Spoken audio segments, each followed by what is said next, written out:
Got a quick and easy, fun Halloween project this year, and it's gonna be a good time. Let's make something fun.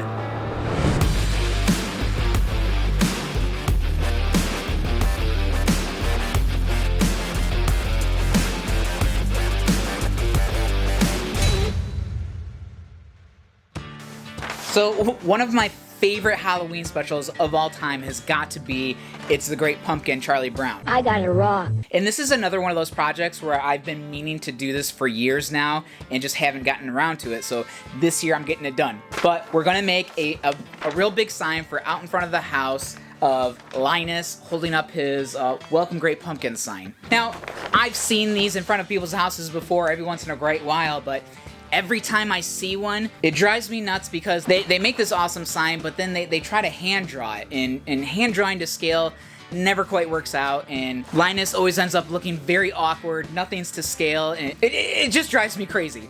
Now, of course, there are several different ways that you can draw something to scale and scale it up. Now, in this case, I could have had this printed off very quickly at Office Max for like $3.98, and it would have been 3 foot tall. But I really, really wanted it to be 4 foot tall. It would have cost me $30 to print this out at 4 feet tall, and I wasn't having it. So I ended up just printing this on the printer. I got myself an image. To save myself on ink, I created an outline version on Inkscape. Inkscape, by the way, is a great free alternative to Adobe Illustrator. And since I saved this to a PDF, I was able to open this up in Adobe as a PDF, and then you can actually scale it up however size you want, and it will print it off in several different sheets for you. Then all you gotta do is piece it together like a puzzle and tape it all together. And then I pretty much got my 4 feet. It turned out to be like 47 inches. Close enough for me. Now all I have left to do is to cut the excess off, and let's take this over to a piece of plywood and transfer the image over, and I'll show you how to do that. It's actually very easy. By the way, we're gonna use 1/2-inch CDX. It's not beautiful, but for what we're doing, it's good enough. We're gonna use something called carbon paper, and I'm sure you know what this is.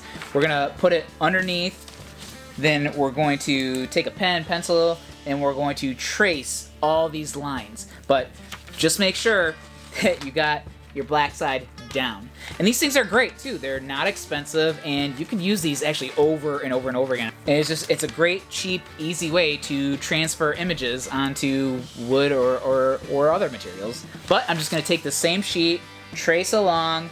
Once I run out of carbon paper, I'll just move this sheet, trace, and just keep doing that until I'm done. I'm sure there's many ways to transfer this image onto this wood, but this is the way I do it.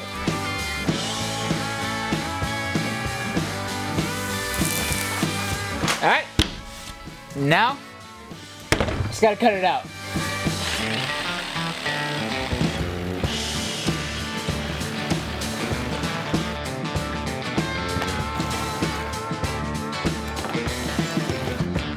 Alright, it's all cut out. I've sanded it down, sanded the sides, sanded all the corners, and we're ready to paint the face. I've already painted the back in black and all the sides to seal everything up really well. As far as the type of paint, alright, so here's the thing. I had planned on getting those paint samples from Home Depot because they come in interior, exterior paint, and you can get them in any color you want. But when I used to work at Home Depot, they were like $5 a piece. Now they're $7 a piece, so that puts this project well over $30 just in paint alone. And I'm not looking to spend that kind. I want to stay a little bit more on the cheap side with this one. So I went to Michael's, I got all the colors in these craft paints. They're acrylic, but they're not exterior. So we're gonna have to seal this project up with an exterior clear coat.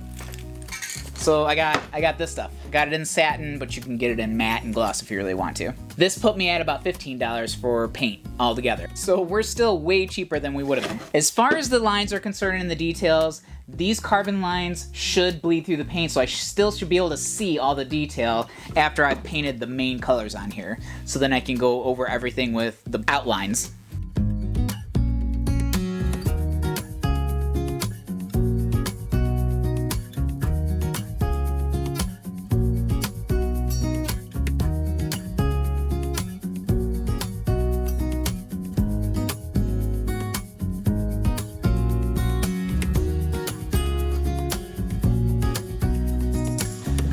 Well, I've got the base colors down, and now I have to move on to the tedious task of doing all the black outlines and the details. But unfortunately, I am going to have to retransfer a lot of the lines because they didn't bleed through 2 of the colors that I was hoping that they would. They bled through really nice on the orange and the red. The lines came through perfectly, but on the skin color and on the white, not so much. So I gotta retrace those lines, then I can move on to the outlining. Now for the tedious task of doing all the outlining. Time to put on some ear pods and just zone out for a bit.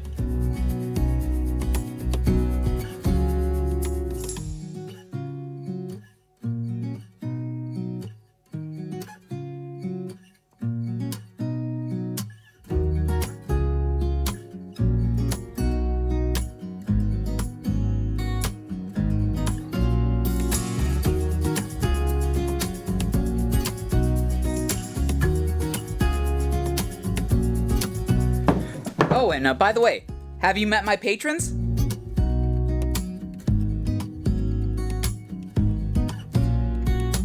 Well, all the outlining is done. He's looking great. He's ready for the great pumpkin. But before I put a stake on the back of this, I need to spray it down with a clear coat. Since this paint is not exterior paint, I'm gonna put an exterior clear coat on it.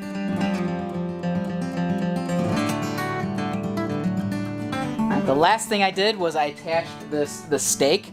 I went almost all the way up to the top to give it a little bit more support, and I left about 16 inches at the bottom to be able to drive into the ground.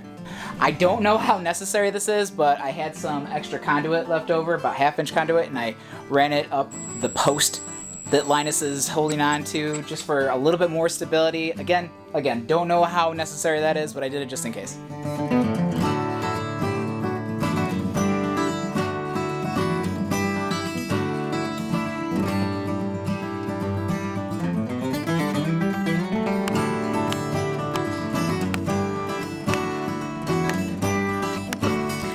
Well, Linus is all ready to go to welcome the great pumpkin, and we may not have a sincere pumpkin patch, but we definitely have a sincere welcome sign. And if the great pumpkin when the great pumpkin shows up, we'll be ready. Oh, and make sure to check out my Halloween playlist for my other Halloween builds. But that's it. It was a quick, inexpensive, and if you can color inside the lines, a very easy project. So happy Halloween, have a safe Halloween. I'll see you in the next one.